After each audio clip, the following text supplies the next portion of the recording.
Bonjour, dans cette vidéo, nous allons étudier le périmètre et l'aire d'une figure dans un quadrillage. On appelle cela également un pavage du plan. Bien, le périmètre d'une figure, c'est la longueur du contour de cette figure.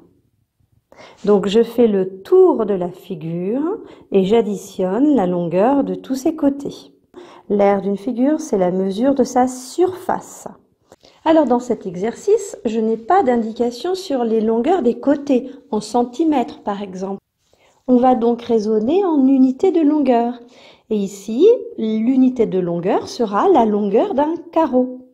Je vais donc représenter ici une unité de longueur qui est donc ma longueur d'un carreau, qui est également la longueur d'un carré, puisque chaque carreau est un carré. Et pour l'unité d'aire, je choisirai l'aire d'un carreau. Je vais donc représenter en vert l'unité d'aire. Je peux noter en rouge UL pour unité de longueur et en vert UA pour unité d'aire.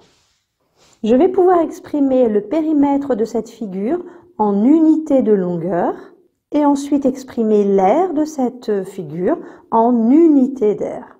Donc pour le périmètre de cette figure numéro 1, je vais faire le tour, le contour de cette figure et je vais compter le nombre de fois que j'ai l'unité de longueur. Je rappelle l'unité de longueur qui est le côté d'un carreau. Ça peut être ce côté ou un côté vertical, peu importe, que ce soit horizontal ou vertical, c'est la même longueur, c'est la même unité de longueur, puisque un carré a 4 côtés de même longueur.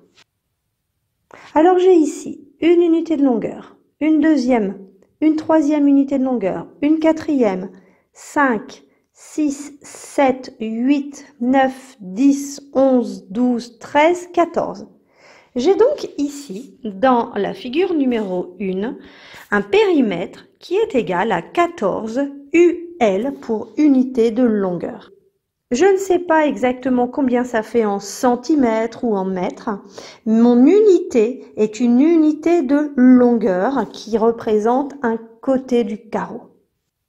À présent, pour la figure numéro 2, même chose, je vais compter le nombre de fois que je trouve l'unité de longueur sur le contour de cette figure. Donc, 1, 2, 3, 4, 5, 6, 7, 8, 9, 10, 11, 12, 13, 14. Ah ben tiens, j'ai également un périmètre égal à 14 unités de longueur. Je vais pouvoir à présent calculer les aires de ces figures. Pour cette figure numéro 1, je vais rechercher combien de fois j'ai cette unité d'aire, c'est-à-dire combien j'ai de petits carreaux dans cette grande figure. J'ai ici un carreau, un deuxième carreau, un troisième carreau, c'est-à-dire une troisième unité d'aire, un quatrième, cinquième, sixième, septième. J'ai donc une aire qui est égale à 7 UA pour unité d'aire. J'ai effectivement 7 carreaux dans cette figure. Et pour la figure numéro 2, j'ai combien d'unités d'aire? Alors, une unité, une deuxième, une troisième, une quatrième, une cinquième, une sixième, une septième, une huitième et une neuvième. J'ai donc une aire qui est égale à 9 UA pour unité d'aire. Une petite parenthèse, vous voyez que deux figures peuvent avoir le même périmètre, mais des aires différentes. Alors à présent, je vais rechercher l'aire de la figure orange avec le carré vert comme unité d'aire, ce carré vert, puis avec le triangle bleu comme unité d'aire, ce triangle bleu. Je vais donc compter le nombre de carreaux qu'il y a dans cette figure. Un carreau, deux carreaux, 3, 4, 5, 6, voilà, j'ai 6 carreaux entiers. Je dois également tenir compte de ces surfaces, il y en a 4, et elles représentent chacune la moitié d'une unité d'aire qui était mon carré. J'ai la diagonale ici, donc le triangle représente la moitié d'une unité d'aire. Je vais donc compter ce nombre de triangles. J'ai ici un triangle, donc la moitié d'une unité d'aire. Ici, un deuxième triangle. Donc une deuxième moitié d'unité d'air. Finalement, ces deux triangles mis ensemble représentent une unité d'air entière, un carreau entier. Je continue. J'ai encore un demi-carreau et finalement un dernier demi-carreau. Donc ces deux demi-carreaux représentent une unité d'air entière. J'ai donc finalement 1, 2, 3, 4, 5, 6 carreaux. Les deux demi vont faire un 7e carreau et les deux derniers un 8e carreau. Je peux donc écrire que l'aire de la figure orange, je peux marquer FO pour figure orange, est égale à 8 unités d'air, c'est-à-dire 8 carreaux verts.